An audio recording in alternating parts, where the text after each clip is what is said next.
ఈరోజు వీడియో మంచిగా ఉంది. ఏమి డ్రామా లేదు, ఏడుపు గీడుపు ఏం లేకుండా కొంచెం రియాలిటీ షో లాగానే ఉంది, రియల్గానే ఉంది.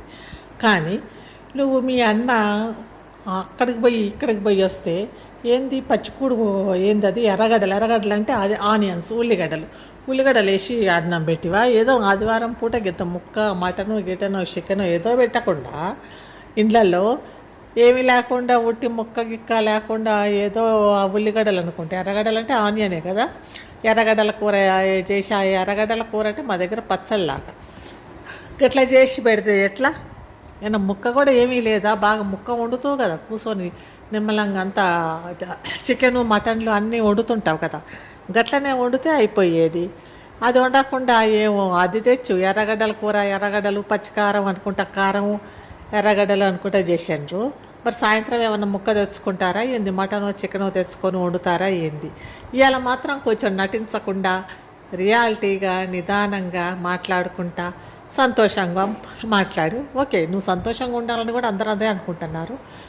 హ్యాపీగా ఉన్నావు, ఏమి డ్రామా లేదు, ఏమీ లేదు. ఇన్ని రోజులు చేసింది ఏమో అంత నాటకంగా డ్రామాగా అనిపించింది. ఇప్పుడు మాత్రం ఏం డ్రామా లేదు, క్లియర్గా ఓకే ఇది ఇట్లుందని. మరి ఇంక నీకు టాపిక్ కావాలని ఆ డ్రామా ఆడివో ఏమో, మరి ఏమన్నా టాపిక్ కావాలి కదా, ఆ టాపిక్ మీద డ్రామా ఆడివా లేకపోతే అదే అనిపించింది.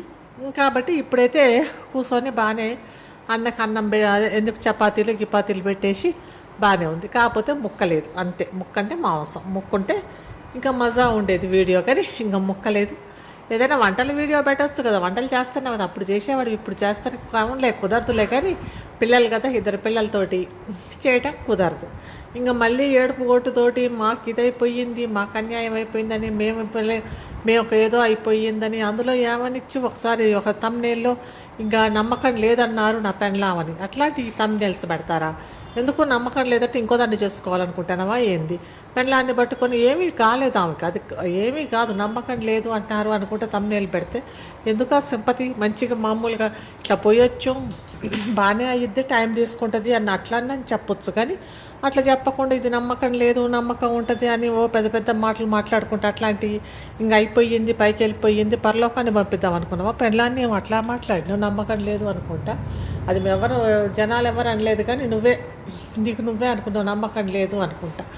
సరే, మొత్తానికి నీ పిల్లలు బాగానే ఉన్నారు, నీ పిల్లలు మంచిగా ఉన్నారు, ఇంకా నువ్వు కూడా హ్యాపీగా ఉన్నావు, బాగానే ఉంది. ఈసారి ఈ వీడియో పర్వాలేదు, బాగానే ఉంది. దీని మీద నేను పెద్దగా పిచ్చిగా ఏమీ మాట్లాడదలుచుకోలేదు ఈ ఎపిసోడ్ మీద. ఇంకా నెక్స్ట్ ఎపిసోడ్ మీద మరి ఇంక ఏం మాట్లాడతావో, ఎట్లాంటి డ్రామా వస్తుందో ముందుకి, ఎట్లాంటి యాక్టింగ్ వస్తుందో ఏమో తెలియదు. ఇంకా ఊరికి అందరూ కలరు రంగు అని పిచ్చిగా అంటున్నారు, కానీ అది దేవుడిచ్చిన రంగు. ఎవరైనా ఏది లేదు, ఉన్నన్ని రోజులు సంతోషంగా ఉండి చచ్చిపోవటం అంతవరకే కదా. మనం భూమి మీద దేవుడు మనకి ఏ రంగు ఇస్తే ఆ రంగుతోటే ఉంటాం, ఎన్ని రోజులు బతకనిస్తే అన్ని రోజులే బతుకుతాం. రంగు మనం మార్చలేము. అందుకే వేరే వాళ్ళు ఎవరైనా కానీ రంగుల గురించి అట్లాంటివి మాట్లాడటం ఎందుకో మరి నాకు మంచిగా అనిపించదు. వేరే వాళ్ళ రంగుల గురించి వాళ్ళు, ఎందుకంటే మనం తెల్లగా ఉంటే ఇంక వేరే వాళ్ళని ఆ రంగు వాళ్ళ రంగును పట్టుకొని అట్లా అనకూడదు. ఆ రంగు ఏమన్నా మారిద్దా? అది వాళ్ళు తెచ్చుకున్నారా? కాదు కదా, అది భగవంతుడు ఇచ్చిన రంగు. ఆ రంగుని మనం ఎందుకు అనటం? ఎందుకంటే మనం చాలా మంది కూడా నల్లగానే ఉన్నారు, నలుపు ఉంటుంది, తెలుపు ఉంటారు. మామూలుగా బ్రౌన్ కలర్, భారతదేశంలో అంటే బ్రౌనిష్ కలర్లో ఉంటాం, అది కామన్. కాబట్టి అందరం మరీ తెల్లగా ఉండాలా అనే ఏమీ లేదు కదా. ఏది ఎట్లున్నా కూడా గుణం మంచిగా ఉంటే చాలు, అంతవరకే కావాల్సింది. అంతేగాని తెల్లగుండి గొడవలు పెట్టుకుంటే పిచ్చిగుంటే ఏముంటుంది? నల్లగుండి మంచోళ్ళు అయితే మంచిగానే ఉంటుంది. కాబట్టి ఏదైనా కూడా గుణమే కదా ముఖ్యం, అన్నిటికంటే కూడా. ఏమో ఇది చలికాలం వచ్చింది, చల్లగా ఉంటుంది. ఇప్పుడు నాకు కూడా అసలుకి సర్ది అయినట్టుగా గొంతు కూడా ఇది వెళ్ళిపోతుంది అన్నమాట. అందుకే అందరూ మంచిగా చలికాలం వచ్చింది కాబట్టి జాగ్రత్తగా వేడిగా టీ, టీను అల్లం తీసుకొచ్చాం మొన్న పోయాము. ఎందుకంటే చలికాలం వచ్చింది, అల్లం తాగితే టీను అల్లం వేసుకొని తాగితే కనుక గొంతుకి దానికి మంచిది అనేసి అల్లం ఇంత దాచిన చెక్క అవన్నీ పట్టుకొచ్చా. లేకపోతే కనుక గొంతు పాడేటట్టు ఉంది అనేసి, చలికాలం కదా అందుకనే.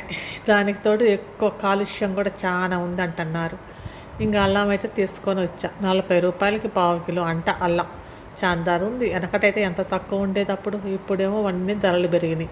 ఎల్లిపాయలు కూడా తెచ్చాయి. ఎల్లిపాయలు ఎంత అనుకుంటున్నారు? 100 రూపాయలు, 250 రూపాయలకి పావంట, 250కి 1/2 కిలో. అని అన్నారు. అంటే 450 రూపాయలకి 400 500 రూపాయలకి కిలో అంట ఎల్లిపాయలు. చాలా ధర పెంచారు ఎల్లిపాయల ధర అయితే. ఇంకా ఉల్లిగడ్డలు అయితే కొంచెం ధర తగ్గింది, కానీ ఎల్లిపాయల ధర పెరిగింది. అట్లా ఎల్లిపాయల ధర, సరుకుల ధరలు కూడా అట్నే పెరిగినాయి. మొన్న డీమార్ట్కి పోతే అన్నీ కందిపప్పు అవి అన్నీ పెరిగి ఉన్నాయి, చాలా ధరలు అయినాయి. ఈ యూట్యూబ్ వాళ్ళు కూడా కొంచెం మంచిగా ఇచ్చేసి ఎక్కువ కొద్దిగా తక్కువ డబ్బులు ఎక్కువ వచ్చేటట్టుగా ఏదైనా పెడితే బాగుంటుంది. డబ్బులు దబక్కుని వచ్చేటట్టుగా ఏదైనా వేరేలాగా ఎక్కువ డబ్బులు వచ్చేటట్టుగా, ఇన్ని వ్యూస్ కావాలా, ఇన్ని అవి కావాలా, ఇన్ని ఇవి కావాలా అనకుండా డబ్బులు ఆ వ్యూస్ గీసు అన్నీ తక్కువ వచ్చేటట్టుగా పెడితేనా కూడా మంచిగానే ఉంటుంది. ఆడ చూస్తే అది విషయం. ఇంక ఇవాళతోటి ఈ వీడియో కథం చేసి మళ్ళీ రేపు ఏదో టాపిక్ తోటి దేనితోటి వస్తాడో దాని మీద మళ్ళీ కామెంట్ చేద్దాం. అంతవరకు బై.